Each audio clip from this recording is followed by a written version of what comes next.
If you're like me, you enjoy expanding your horizons and adding skills to your personal inventory. But as we all know, it can be challenging to learn new things. They are exceptionally well trained. That's where the good folks at Skillshare come in. It's a place where you can learn what you want to learn from the people that know it best. The first step in your incredible educational journey, following the link in the description below. The first 1,000 people to click the link will get a free trial of Skillshare Premium membership. And after that, it's only $10 a month. But Control T that be, because we got some sinning to do.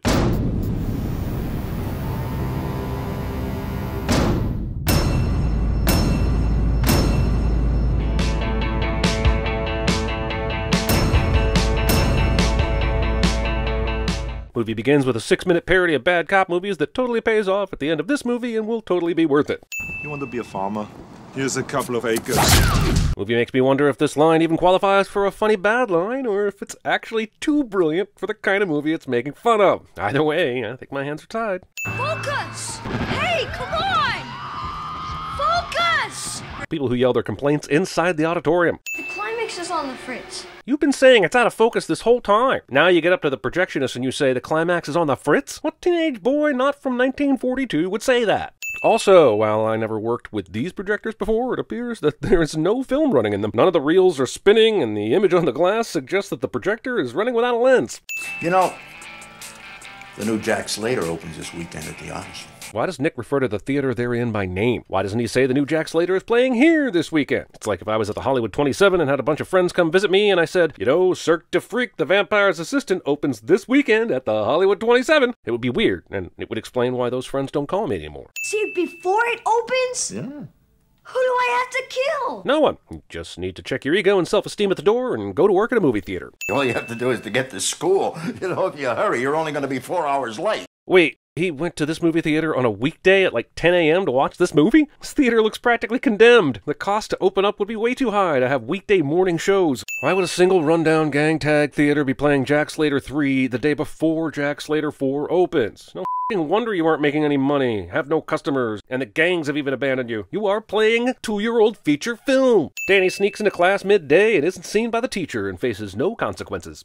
Something is rotten in the state of Denmark. And Hamlet is taking out the trash. As far as fake trailers within movies go, this is one of the very best. One sin removed. Yes, this is a home invasion and it's scary, but what the f*** happened to this kid's knuckles? But also, this break-in is super not needed for this movie. It was 11:16 when Danny left, and the robber came in around 11:20, threatened Danny, and complained about the lack of VCRs. Danny got handcuffed to a pipe, and the key was thrown in the toilet, so he had to fish out the key, uncuff himself, call police, and get down here to the station by 11:50. This theater is playing Screaming Mimi, a 1958 film about a woman's dog getting stabbed by an escaped asylum patient who is being stalked by a serial killer and falls in love with her psychiatrist. Who would pay to see this on the big screen in 1993? It's not too tight, is it? No, it's the style. Movie has time for this. Usher. Then I worked myself up to projectionist. Movie that opened when Chris first got hired at a movie theater cruelly predicts his goddamn future on the first night. Also, by the time he was done at the age of 36, he looked like Robert Prosky too. I know this is all to give Danny the full theater experience, but this asshole just tore a ticket that he claims was given to him by Harry goddamn Houdini. Why does Arnold Schwarzenegger play himself, but Bridget Wilson plays Meredith Caprice? Even if you're worried that no one will know who Bridget Wilson is, they're sure as not gonna know who Meredith Caprice is.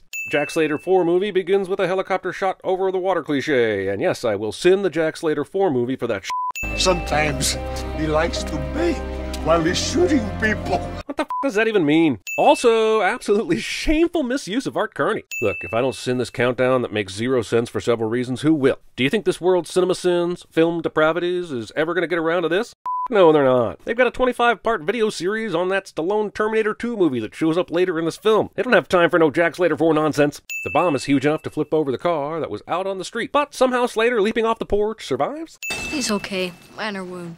Both cops dead. Making excuses for cinema sins. Movie makes you think it has gone full cartoon with the Acme Dynamite sticks, but you haven't even met the literal cartoon cop yet. I'm Danny Madigan. I'm a kid. I'm a kid. We can see this guy holding sticks of dynamite as he crashes into this ice cream truck, but in the hyper-realized world of Jack Slater, wouldn't it be funnier if he didn't have sticks of dynamite and the ice cream truck blew up anyway? Yeah, it sounds like I want to have things both ways, but that's sort of this channel's MO.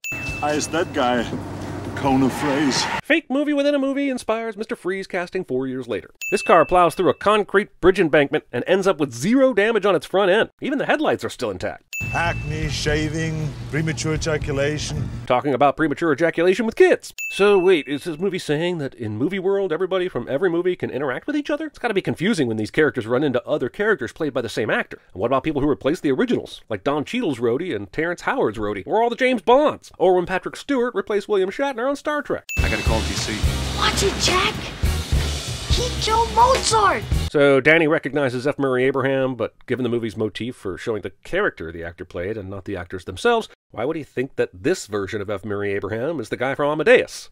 Amadeus, you won 8 Oscars. Even a cinephile action film junkie like this kid wouldn't remember how many Oscars Amadeus won. F***ing Tom Hulce doesn't even remember how many Oscars Amadeus won. You've given this department the worst reputation in the country! Worse than Mark Furman?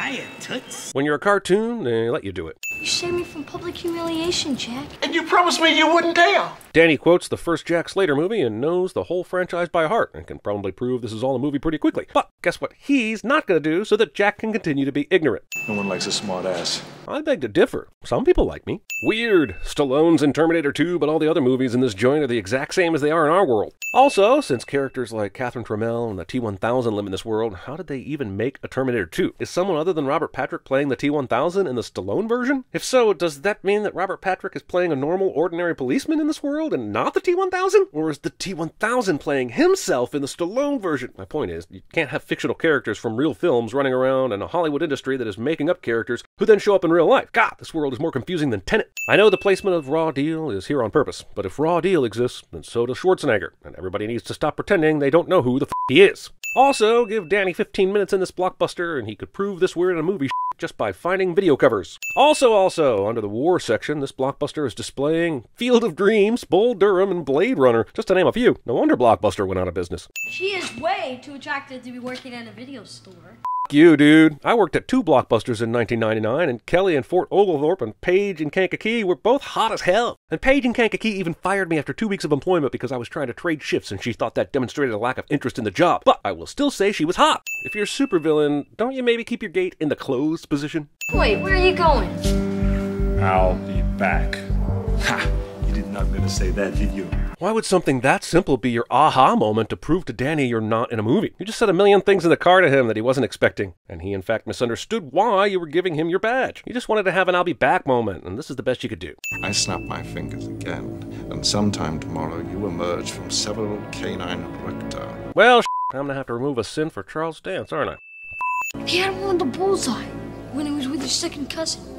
He hates his boss. He calls him a Sicilian schmuck. A kid who's seen a million movies blabs about what he knows while the front door is still open. And yeah, he may think that because he's in a movie and Jack Slater is around, he's protected, but Danny should know better not to be such a chump. Without looking, she bends down and kisses him. She then says it's a sorority thing where they assign you a freshman, and when he comes to the door, you kiss him, but college freshmen are rarely the same height as middle school kids. But also, don't you all live in the same house in a sorority? Usually close to or on campus? I'll be at the shower in less than 1 hour for sure. Look, if you take hour-long showers, I'm sending your ass 5 times right f***ing now for wasting time and water. Jesus. Wow, in Jack Slater 3, they killed his kid? That is not something a movie like this would ever do. A kid who's never been on screen, sure, they'd kill that poor bastard, but not a kid with lines and an active storyline. Why the f*** is it dark in the house, and why doesn't anyone turn on a lamp until Danny does just now? Joe, would you teach her the virtue of silence? He says this 12-syllable phrase instead of just saying shut her up, which is only 3 syllables. The henchman burns the money, but I don't understand why a fire was going in the first place. But even weirder is that Danny is happy with this because he knows Slater will see the smoke coming out of the chimney? You're telling me that is a college freshman?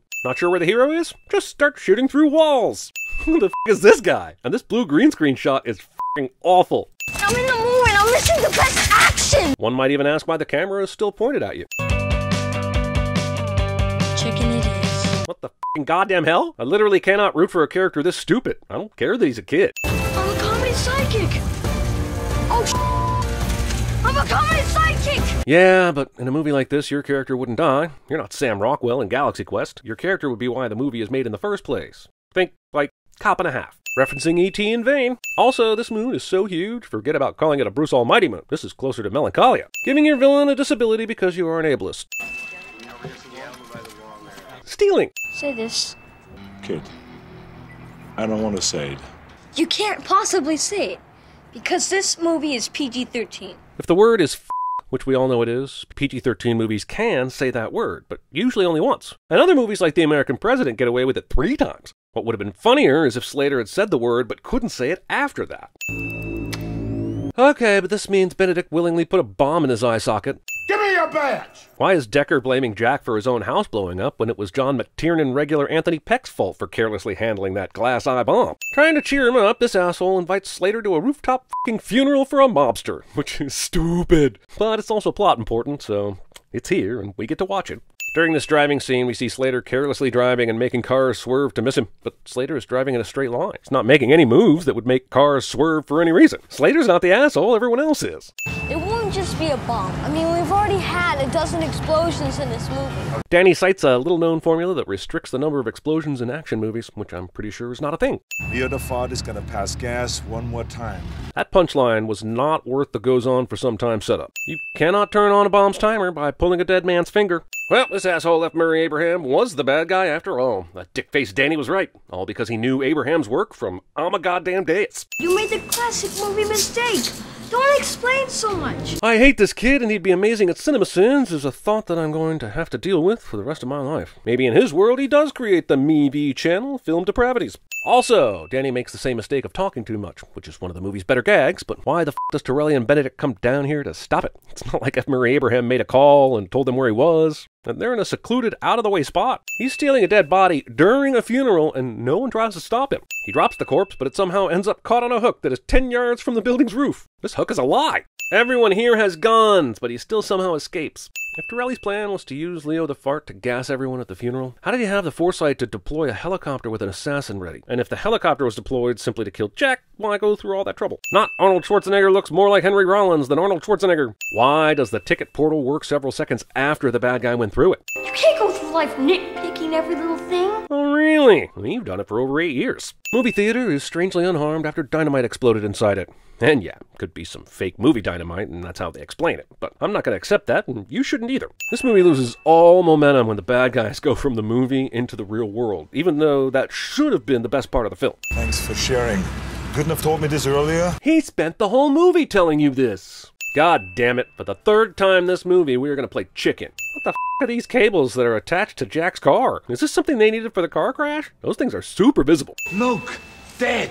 They always look dead, like in Die Hard. Referencing your previous work in your new movie. Also, this is going to be really weird when the New York detectives do an autopsy on this guy and they find out he's actor Professor Toru Tanaka. The real guy is going to have a lot of explaining to do. Did you see what happened? No, I slept the sleep of the dead, kid. How do you sleep during your projectionist shift when you don't have a platter system to play the full movie? This is a dual projector system that requires manual reel changes. Also, how did you sleep through that f***ing dynamite exploding? I mean, how would you feel if you found out that somebody made you up? I'm telling you, an experience like that would be stranger than fiction.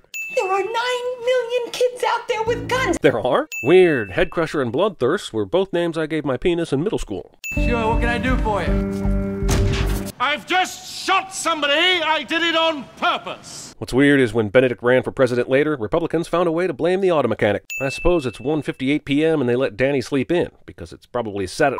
You, it's not Saturday. If Nick was pre-screening a film that was opening on the weekend, it's a Thursday, which means today is Friday and Danny's skipping school again, and his mom is an awful parent. Why does this single mother and son kitchen have 15 cloves of garlic? I'm the only witness. You know, like the kid in the movie with Harrison Ford? Danny later shows up to be Randy, the guy who always explains his movie references.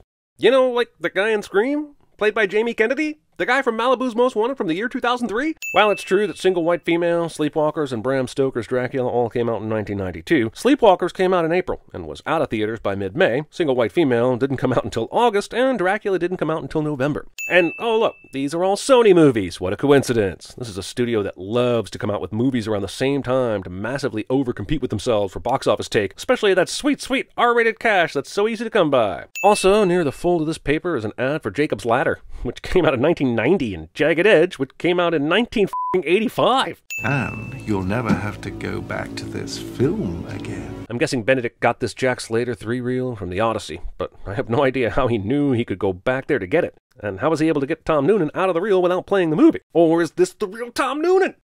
No, it's not. None of this scene makes sense. Also, why does Benedict think, well, I gotta get somebody to help me kill Arnold Schwarzenegger? Oh, I know, I'll go inside a movie and grab the weird, scary villain from the 3rd movie to do that. The screenwriters probably didn't even think of it until the third draft. Brad Pitt broke his wrist doing this scene, and he isn't even in this movie. Benedict is gonna kill Schwarzenegger. Schwarzenegger? No, Slater. Bingo. Well, this is weird, because even if Benedict kills the actual Arnold Schwarzenegger, in Jack Slater 4, the character of Benedict supposedly gets killed. So, are we talking about a multiverse here, where this particular Benedict doesn't die in the movie, but all the others on Prince Around the World do die? Because I would love to hear that explanation. Hatchets that require assembly. Where am I sitting? Where? Where am I sitting? How the would she know? She's a concession cashier, and yet she knows! Also, why does this movie theater concession stand sell chocolate cake? Wait a minute, this guy's plan is to throw an axe from the upper balcony and hope to kill Schwarzenegger with it? Man, walking up to him would have been easier. How is this asshole Ripper guy still wandering around unseen in the movie theater after the stunt he pulled? How are cops and or security detail not jumping on the guy with the yellow raincoat? Since we're supposedly in the real world now, how does Jack kick this door out like he did in Jack Slater 3? Jack was just on the street with a mob of people. You think he can go back inside and get all the way back up here without a single paparazzo following him? How the did Danny get thrown that far? Will a morgue suffice? How does Benedict know that Slater was here? And if he and the Ripper had an arrangement to bring him here, why wasn't he here sooner? Hannibal Lecter can do the catering. And then we'll all have a christening for Rosemary's Baby. Damn, Benedict became quite the cinephile in 24 hours' time, didn't he? Are all this guy's glass eyes also bombs?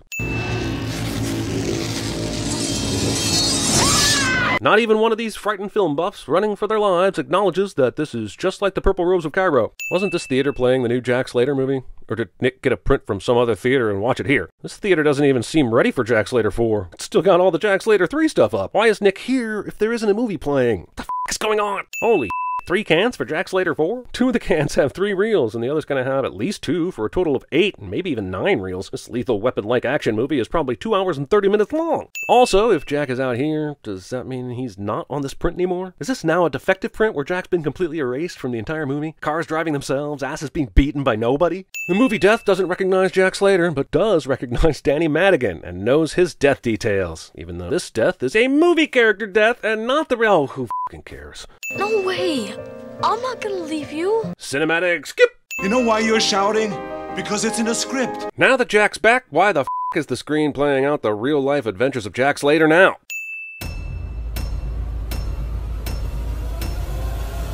Listen to me, Corina. You have to get out of here. They're trying to take my tip. You know what people who make it to the end of a CinemaSins video have in common? The desire to learn new skills. Enter stage left, Skillshare, an online learning community with thousands of inspiring classes for creative and curious people. Explore new skills, develop existing interests, and get lost in creativity. Not only is it a great place to learn, it's also an online community of other skill seekers who share your interests. Connect with the support of fellow creatives and enter a community of encouragement, communication, and inspiration. Sounds pretty great, right? Right? If you're just looking to fend off boredom or even doing a little something for yourself, you might as well make the time worthwhile by learning something new. I'm going to check out Activism, Create Inspiring Art for Change, because I have always loved art and have always been terrible at it. Head to the link in the description to sign up, and if you're one of the first 1,000 folks to click the link, you'll get a free trial of Skillshare Premium membership. And after that, it's only $10 a month. Why are you still here listening to me? There's clearly a better way to spend your time. Go click that link and sign up for Skillshare. You could get into the game. You could wreck it with an unexpected blow.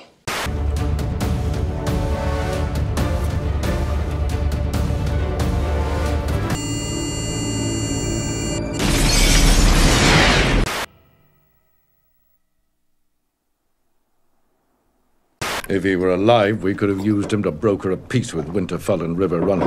I love my dead gay son. You cold-blooded bastard. I'll tell you what I think of it. I live to see you eat that contract. Oh, hi, Mark. Come with me if you want to live. Dracula? I can get King Kong. King Kong ain't got on me. And I come back to you now. At the turn of the tide.